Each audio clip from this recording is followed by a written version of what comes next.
And I want to quickly bring in India today, my colleague and friend Sandeep Unnithan, who joins us with the latest on the investigation. Sandeep, you've been speaking to your sources, and this appears to be a much wider conspiracy to target India through multiple states and multiple modules. What have you been able to gather? Well, Gaurav, very clearly it was not just one car, it wasn't one blast. What happened outside the Red Fort on the 10th of November was possibly a case of a terrorist losing his nerve and detonating the car bomb. But the larger plot, and this is where it gets really sinister, the larger plot appears to have been to detonate multiple car bombs, possibly either across India or definitely in the city of Delhi. And, that is where it gets really worrisome because, as you know, Gaurav, a car bomb, a vehicle-borne IED, as it's called, a VBIED, is the swiftest way to carry a large amount of explosives into crowded areas without arousing suspicion. Now, a sedan of the kind that the police have been recovering, a sedan can carry between 200 to 400 kgs of explosives. A truck, of course, can carry over a ton of explosives, but the sedan is the ideal vehicle to carry a large number of explosives into, towards landmarks, into near office buildings, populated areas, and that's the reason that they've been used for decades by terrorists to strike urban terror in the hearts of, fear in the hearts of people as vehicles for urban terrorism, and that appears to be the plan here.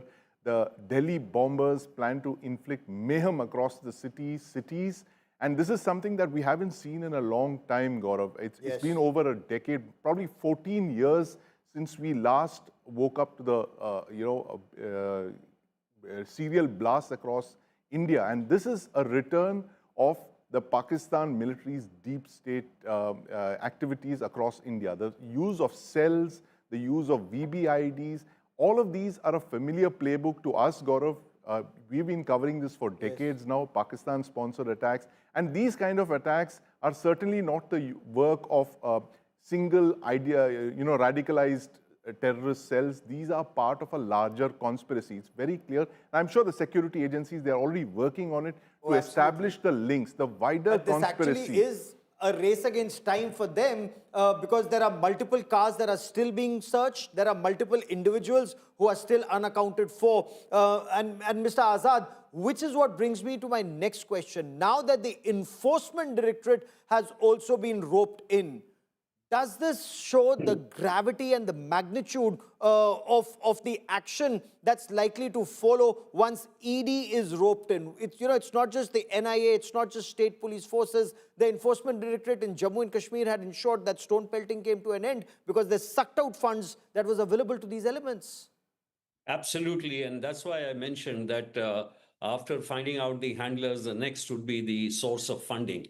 And we should look into all the aspects because this kind of a module, which was already ripe, it was ripe because all the collections and everything had been made and it was developing for the last 2 years. Obviously, a lot of money has already been spent in it. And I won't be surprised because the kind of the quantity which they have bought, the ammonium nitrate, in lakhs, obviously, that money has to come from somewhere. And we should look into the sources of whether it's the cryptocurrency. Why? Because you have talked about the handlers being from Turkey. That will be the safest route where nobody can even find that out. But, there are 2-3 more things which need to be done now. You need to catch the couriers, runners, sellers, dealers, and with that chemical signature, who exactly has also done it. And then after, as you know, I'm glad Uni talked about that VBIED, which I was mentioning earlier, the cars, because you have mentioned 2 dates, November 8 and November 12. And what could be it's important to find out, was November 8 a failed attack? Was November 12 being planned as a particular area? Because this will give us a lot of information about how to proceed ahead. Because I'm sure, as Uni has said, that there were more cars being used and of the similar type which can blend into the background. The last point which I want to say, Gaurav, is now that you have shown the photograph, they have also, of course, taken down their website. Look at a place like this. You think with so much of frenetic activity, where everything was being collected from ammonium nitrate to the detonators, starters, timers, walkie-talkie sets, and people didn't know. I mean, I find it impossible. Indians being so nosy, they always like to know more about the others than their own home, and they will not get to know anything about this when there are so many people staying there. So the idea about the point which you mentioned earlier is correct. They should go to the hospital and say, we want voluntarily all the information to be given, because I'm sure there is a minefield of information which we can get Yes. from these centers, like whatever the university falafala is called.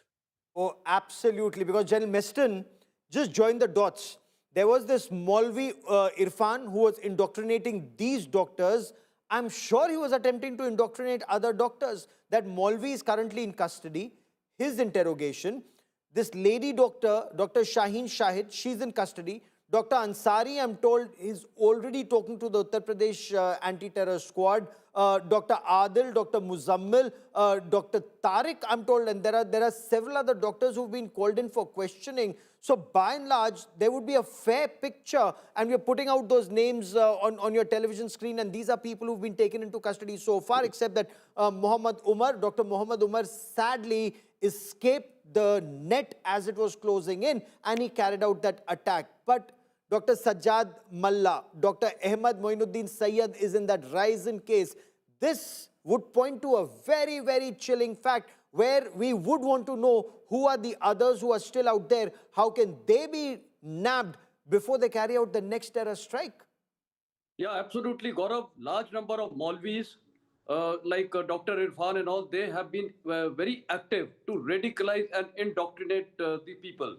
Now, mind you, the lead time is 2 years. Since last 2 years, they were doing this meticulous planning. So what does this indicate? This indicates that all over India, pan-India, I think many people and this network would have been radicalizing and recruiting more number of people, including, I would say, some women. This lady Shaheen, she would have also recruited more number of women.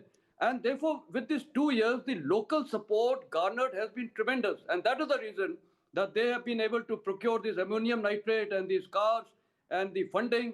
So, you know, वो मैं बोलूँगा मतलब हिंदी में इनका वो पूरा मतलब ज़मीनी ये डट गए थे.